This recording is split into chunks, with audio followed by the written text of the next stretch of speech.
We provide you the platform to turn your dreams into reality. Give wings to your aspirations with KR Mangalam University. ये जो situation है इस वक्त पाकिस्तान की, जिसमें पाकिस्तान इस ऑपरेशन सिंदूर को एक्ट ऑफ वॉर बता रहा है, अंदरूनी हालात किस तरीके के हैं और ये सिचुएशन शहबाज शरीफ बनाम आसिम मुनीर कैसे आपको नजर आती है?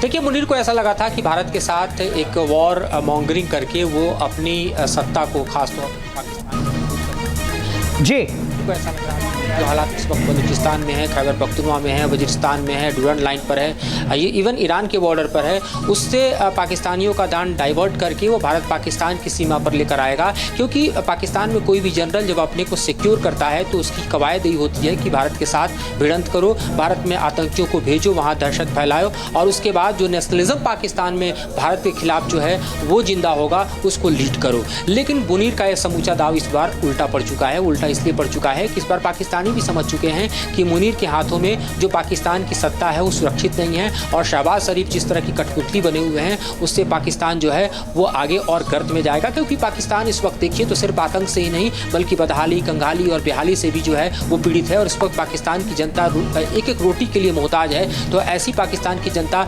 पाकिस्तान के इस तरह के हुक्मरान और इस तरह के जनरल के मिस एडवेंचर को भी नहीं मानती है। और जाहिर तौर पर आप देखिए तो इस वक्त जो है समूचा बलूचिस्तान टूट के कगार पर है। खैबर पख्तूनख्वा में इस वक्त पाकिस्तान की सत्ता जा चुकी है। दूसरी तरफ वजीरिस्तान में देखिए कई ऐसे जिले हैं जहां पर इस वक्त जो है पाकिस्तान का झंडा नहीं फहराया जाता। डूरंड लाइन को तालिबान मानने को तैयार नहीं है, उसने पूरी तरह से पाकिस्तान को हिला रखा है और ऐसे में पाकिस्तान। ठीक है, मदरेन माफ कीजिए, आपको रोक रहा हूं। राजपूत साहब, एक बयान आया है पाकिस्तान की तरफ से, we will certainly talk with India if these hostilities come to an end. Pakistan के डिफेंस मिनिस्टर की तरफ से ये बयान आया है, ख्वाजा आसिफ की तरफ से। तो हॉस्टिलिटीज तो उन्हीं की तरफ से थी, हमारी तरफ से हॉस्टिलिटी नहीं थी। हम तो उनकी रिस्पॉन्स में बोल रहे हैं और अगर इसके बाद पाकिस्तान ये स्टेटमेंट देता है तो ये समझदारी है मेरे ख्याल से। वो कहता है जी बात करेंगे, बात सिर्फ इतनी है कि वो टेररिस्ट भेजना बंद करें, टेररिज्म को अपने देश में पनपने ना दें, बात सुलझ गई है। और जहां तक कश्मीर की बात है वो इसको फालतू में तूल देने की कोशिश ना करे।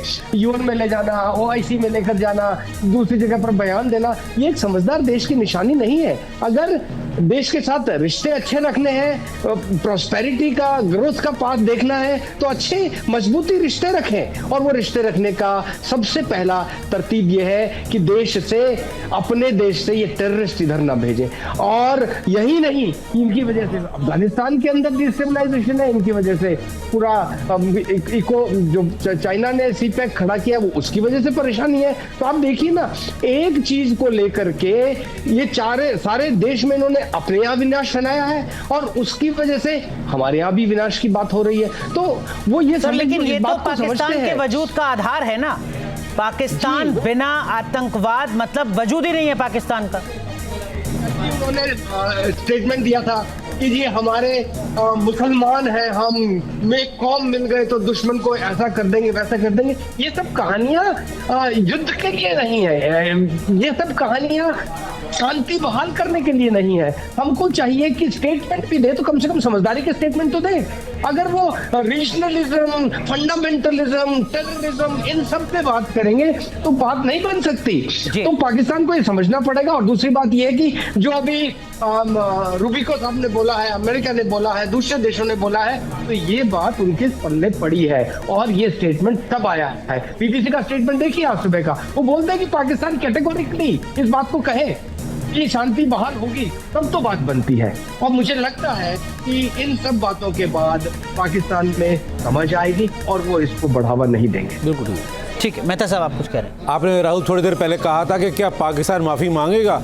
पाकिस्तान को माफ़ी मांगनी ही पड़ेगी। आपको याद कराऊंगा 1971 में 93,000 सोल्जर्स ने हथियार फेंक दिए थे, अपने घुटने टेक दिए थे पाकिस्तान में और माफ़ी मांगी थी। इस बार भी पाकिस्तान को माफ़ी मांगनी पड़ेगी और इस बार भारत खाली सिंपल माफ़ी मांगने से नहीं मांगेगा और ये एश्योरेंस मांगेगा कि अब ऐसी ज़रूरत दोबारा ना हो। इसलिए पाकिस्तान को जितनी जल्दी हो उतनी जल्दी माफ़ी मांग के भारत के आगे हथियार टेक देने चाहिए, घुटने टेक देने चाहिए और आगे एश्योरेंस देना चाहिए कि इंडिया के अगेंस्ट कभी भी टेररिस्ट एक्ट नहीं करेगा, सपोर्ट नहीं करेगा। ये तो उनको करना ही पड़ेगा। जितनी जल्दी कर दें उतना ही उनका भला होगा।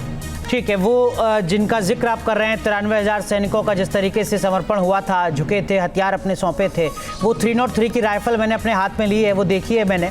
लेकिन अब 2025 में अगर पाकिस्तान की सेना किसी तरीके से सरेंडर करती है, माफ़ी मांगती है, तो उसके पास क्या हथियार होंगे, ये इसका भी इंतज़ार मुझे रहेगा। लेकिन इस वक्त की हम बड़ी अपडेट आपको बता रहे हैं, ये तस्वीर आपको दिखा रहे हैं, ये पाकिस्तान की तरफ से ही जो तस्वीरें सामने आई हैं, ये वो तस्वीरें हैं जो बता रही हैं कि आज किस तरीके से पाकिस्तान में ऑपरेशन सिंदूर के जरिए भारतीय सेना ने एक बड़ी स्ट्राइक को अंजाम दिया है, जिसमें एक के बाद एक 9 जगहों पर कई बार स्ट्राइक की गई है, हमला किया गया है। पाकिस्तान की सेना खुद ये मान चुकी है कि हमारे अलग अलग इलाकों में भारतीय सेना की तरफ से ऑपरेशन सिंदूर या कहिए एक स्ट्राइक को अंजाम दिया गया है, जिसमें बड़ी संख्या में आतंकी ढेर हुए हैं।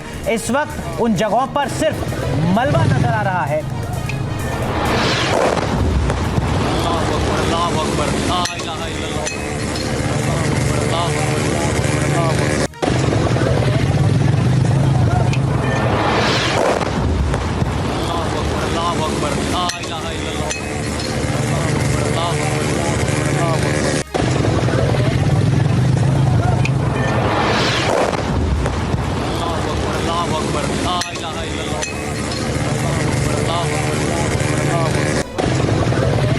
न्यूज नेशन अब व्हाट्सएप पर खबरों की ताजा अपडेट के लिए न्यूज नेशन के इस QR कोड को स्कैन करें।